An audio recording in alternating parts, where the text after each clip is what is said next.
15장 부활. 친구 여러분, 여러분과 함께 마지막으로 메시지를 점검해 보겠습니다. 이 메시지는 내가 선포하고 여러분이 자기 것으로 삼은 것입니다.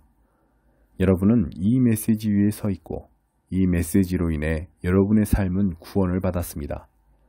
나는 여러분의 믿음이 일시적인 것이 아니라 진실한 것이며 여러분이 영원토록 이 믿음 안에 있으면서 이 믿음을 굳게 붙잡으리라고 생각합니다. 내가 가장 먼저 한 일은 내 앞에 아주 강력하게 제시된 다음 사실을 여러분 앞에 제시하는 것이었습니다.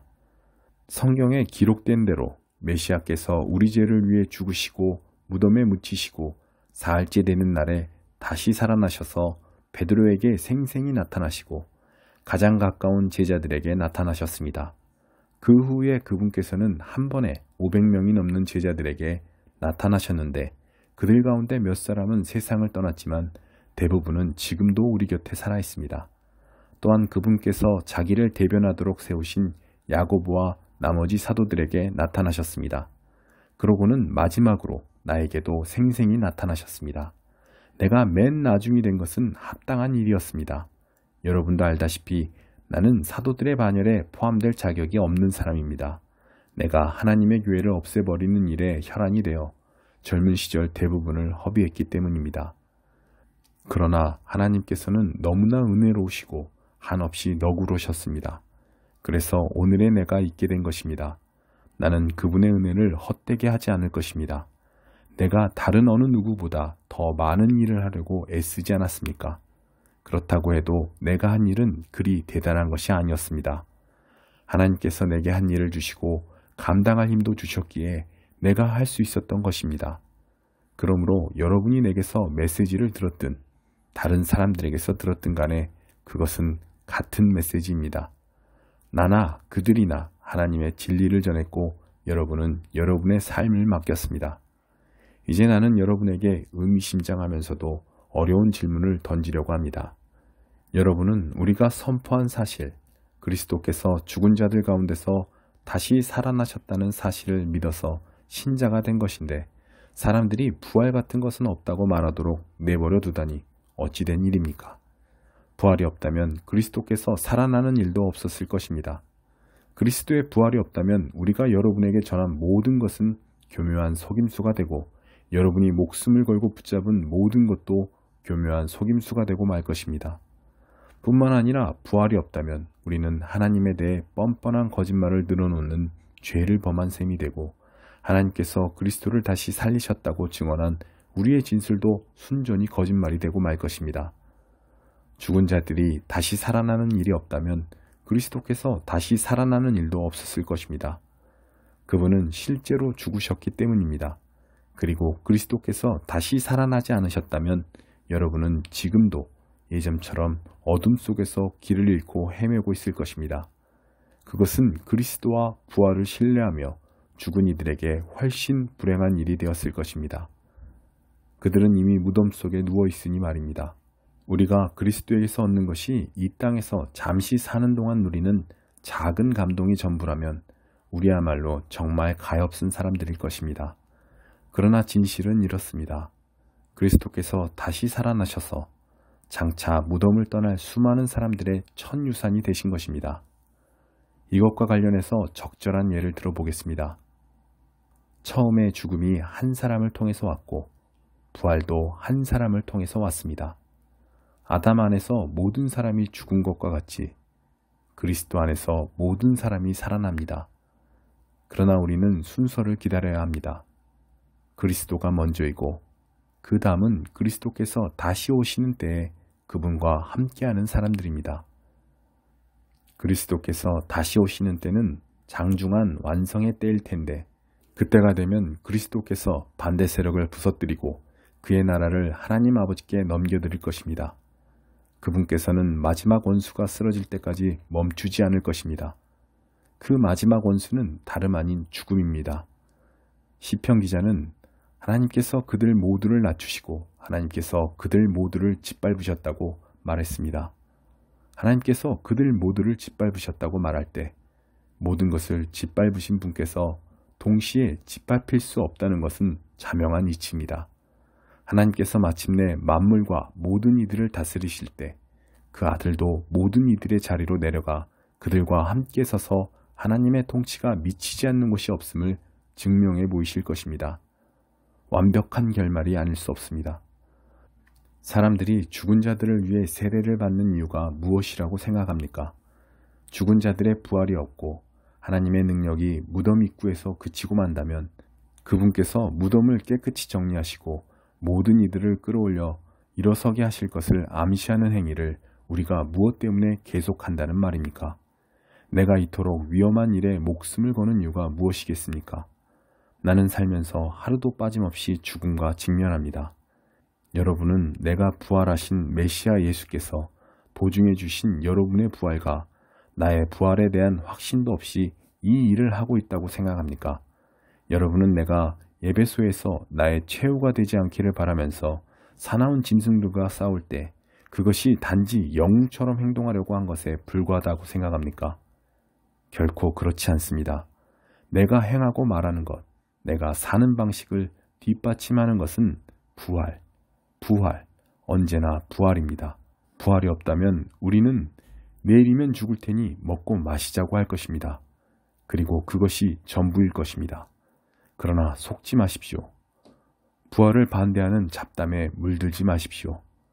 나쁜 친구가 좋은 행실을 망칩니다. 똑바로 생각하십시오. 깨어나 거룩한 삶을 사십시오. 더 이상 부활의 사실에 대해 오락가락하지 마십시오. 지금 같은 시대에 하나님을 알지 못하는 것은 여러분이 부릴 사치가 아닙니다. 이러한 일을 오래도록 방치하다니 여러분은 창피하지도 않습니까? 어떤 회의론자는 꼭 이런 질문을 던집니다.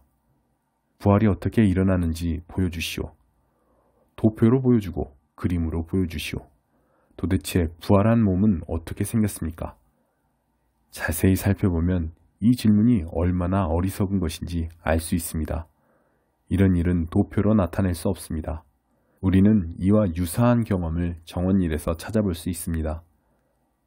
죽은 것 같은 씨를 심었는데 이내 식물이 무성하게 자랍니다. 눈으로 볼 때 씨앗과 식물은 비슷한 점이 없습니다. 여러분은 토마토 씨를 보고 토마토가 어떻게 생겼을지 헤아릴 수 없습니다. 우리가 흙 속에 심은 것과 거기서 움튼 것은 똑같아 보이지 않습니다. 우리가 땅에 묻은 죽은 몸과 그 몸에서 비롯되는 부활한 몸도 전혀 다른 모습일 것입니다. 몸의 종류도 놀랄 만큼 다양하다는 것에 주목해 보십시오. 씨앗의 종류가 여러 가지이듯이 몸의 종류도 여러 가지입니다. 사람의 몸도 있고 동물의 몸도 있고 새의 몸도 있고 물고기의 몸도 있습니다. 저마다 독특한 형태의 몸을 가지고 있습니다. 땅에 있는 다양한 몸뿐만 아니라 하늘에 있는 해와 달과 별들과 같은 다양한 천체들도 그 아름다운 밝기가 각기 다르고 다양합니다. 그것을 보는 것만으로도 부활의 영광이 얼마나 다양한지를 어렴풋하게나마 알 수 있습니다. 우리는 부활 이전에 씨를 보고 있을 따름입니다. 그러니 부활이라는 식물이 어떤 모습일지 누가 상상할 수 있겠습니까? 죽은 것 같은 씨를 심었는데 살아있는 식물을 거둡니다. 이 이미지는 기껏해야 밑그림 정도에 불과하지만 부활한 몸의 비밀에 접근하는 데 도움이 될 것입니다. 다만 다시 살아나면 영원히 살아나 영원히 살게 된다는 것을 마음에 새겨야 합니다. 죽어서 묻힌 몸은 아름답지 않지만 다시 살아난 몸은 영광스럽습니다. 약한 것을 심었는데 강한 것이 싹틉니다. 뿌린 씨는 자연의 것인데 거기서 자란 것은 자연 너머의 것입니다. 씨도 같은 씨이고 몸도 같은 몸이지만 그것이 육체로 죽어 묻힐 때와 영원한 영의 생명으로 다시 살아날 때 그 차이는 실로 엄청납니다. 성경에서 이 순서를 따라가 보겠습니다. 첫 번째 아담은 생명을 얻었고 마지막 아담은 생명을 주는 영이 되었습니다. 육체의 생명이 먼저 오고 영적인 생명은 그 다음에 옵니다. 기초는 흙으로부터 단단히 빚어졌지만 최종 완성은 하늘로부터 옵니다. 첫 번째 사람이 흙에서 난 이래로 사람들은 땅에 속한 사람이 되었습니다. 두 번째 사람은 하늘에서 났고 사람들은 이제 하늘에 속한 사람이 될 수 있습니다. 이제껏 우리는 땅에 뿌리를 두고 살아왔지만 이제는 하늘에 속하는 것을 목표로 삼아야 합니다. 친구 여러분, 내가 강조하고 싶은 것은 이것입니다. 땅에 속한 우리의 삶은 그 본성상 우리를 하나님 나라로 인도해 주지 못합니다. 그 삶의 자연스러운 본성은 죽음입니다. 그러니 그 삶이 어떻게 마지막에 가서 자연스럽게 생명의 나라에 들어갈 수 있겠습니까? 그러나 나는 여러분에게 나도 다 이해하지 못하는 놀라운 비밀을 알려드리겠습니다. 우리는 모두 죽지 않고 변화될 것입니다. 여러분이 모든 소리를 잠재울 나팔 소리를 듣고 위를 쳐다보며 눈을 깜빡이는 순간 그 일은 끝날 것입니다. 나팔 신호가 하늘로부터 울리면 죽은 자들이 무덤을 박차고 일어나서 죽음의 힘이 미치지 못하는 곳, 다시는 죽을 일이 없는 곳에 이르게 될 것입니다. 그와 동시에 우리도 그들과 똑같은 방식으로 모두 변화될 것입니다. 부활계획표에는 다음과 같은 일이 일어나도록 되어 있습니다. 모든 썩을 것이 썩지 않을 것으로 바뀌고 죽을 수밖에 없는 것이 죽지 않을 것으로 바뀔 것입니다. 그때가 되면 다음의 말씀이 이루어질 것입니다. 생명이 죽음을 삼키고 승리를 거두었다. 오 죽음아, 누가 최종 결정권을 쥐었느냐? 오 죽음아, 이제 누가 너를 두려워하겠느냐? 죄가 죽음을 두려운 존재로 만들었고 율법의 죄악이 죄에서 권세와 파괴력을 주었습니다. 그러나 생명이신 분의 단 한 번의 승리로 그 세 가지 죄와 죄책과 죽음 모두가 사라지게 되었습니다. 이 모두가 우리 주 예수 그리스도의 선물입니다. 그러니 하나님께 감사드리십시오. 사랑하는 친구 여러분, 우리를 위해 이루어진 이 모든 일을 기억하고 굳게 서서 흔들리지 마십시오. 주저하지 마십시오. 여러분이 주님을 위해 하는 일이 시간 낭비나 헛수고가 아님을 확신하여 주님의 일에 매진하십시오. 16장 여러분을 보러 가겠습니다. 여러분이 가난한 그리스도인들을 위해 모으고 있는 구제 헌금과 관련해서 나는 갈라디아에 있는 여러 교회에 내린 것과 똑같은 지시를 여러분에게도 내립니다. 여러분 각자 일요일마다 헌금하고 그것을 잘 보관하십시오. 할 수 있는 한 후하게 하십시오. 그러면 내가 그리로 갈 때 여러분은 모든 준비를 마쳐서 내가 따로 부탁하지 않아도 될 것입니다. 내가 가면 여러분이 대표로 세운 사람들에게 편지를 써주어 권한을 부여하고 그들을 예루살렘으로 보내어 여러분의 선물을 전하도록 하겠습니다.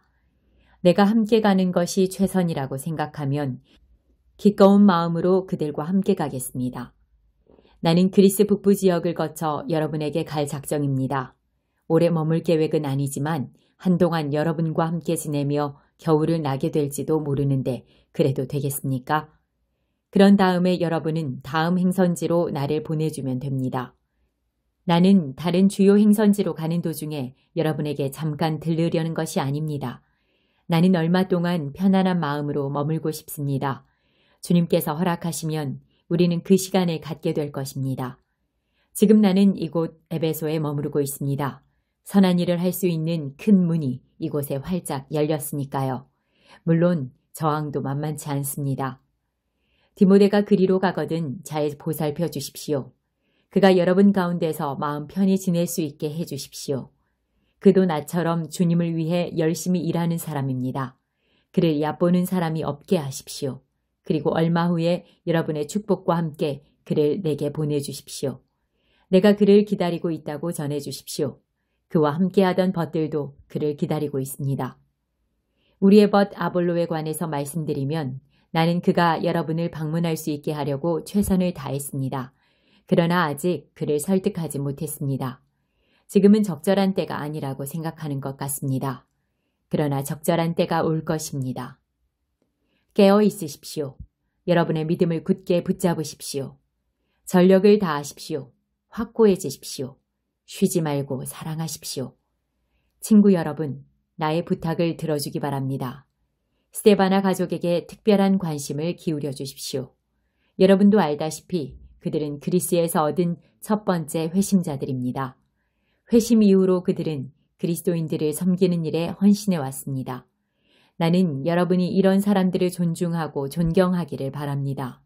그들은 바람직한 일이 무엇이며 그 일을 어떻게 해야 하는지를 보여주는 동료요 일꾼입니다.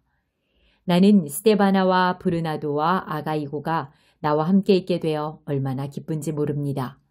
그들이 내가 여러분과 함께하지 못해 아쉬워하는 마음을 어느 정도 채워주고 있습니다. 그들이 여러분과 나 사이에 소식을 전해주어 내 기운을 북돋아 주었습니다. 이런 사람들이 여러분 가운데 있음을 자랑으로 여기십시오. 이곳 서아시아에 있는 교회들이 여러분에게 안부를 전합니다. 아굴라와 브리스길라 그리고 그들의 집에 모이는 교회가 안부를 전합니다. 이곳에 있는 모든 벗들이 안부를 전합니다. 거룩한 포옹으로 주위에 안부를 전해주십시오. 나 바울이 친필로 안부를 전합니다. 누구든지 주님을 사랑하지 않는 사람이 있으면 그를 내쫓으십시오. 주님을 위한 자리를 마련해 두십시오. 우리 주 예수께서 여러분에게 두 팔을 활짝 벌리고 계십니다. 나는 메시아이신 예수 안에서 여러분 모두를 사랑합니다. 아멘.